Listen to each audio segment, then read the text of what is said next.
दिनमा 10-12 जनासँग डुली हिँड्ने रानी पट्याएर रानी पाए जस्तो नगर्न मेरो भाइ। यदि तँलाई रानी चाहिन्छ भने नि अनुहारको होइन व्यवहारको हेर्ने गर।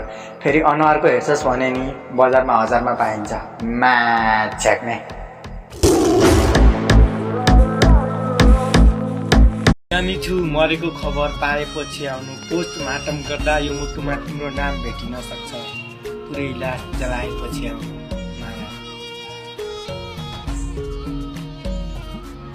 भाइ कति कैलाली टिकापुर भन्दै ग्याङको धाक दिँदै हिँड्छस्। कहिलेकाहीँ हाम्रो सुदूरपश्चिम अछाममा पनि आउने गर्नु। आमा कसम टाउको हातमा ज्यान मसानको हातमा पुर्याइदिन्छु। त्यतिसम्म कमजोर नसम्झे। 2-4 कुत्ताहरू भुक्दैमा डराउने सोचिस। जहाँ मैले हात हाल्छु नि त्यहाँ सन्को बच्छ। यदि दम छ भने अगाडिबाट वार गर, पछाडिबाट होइन, नत्र यो धरतीबाट तँसँगै तेरो नाम नै मेटाइदिन्छु।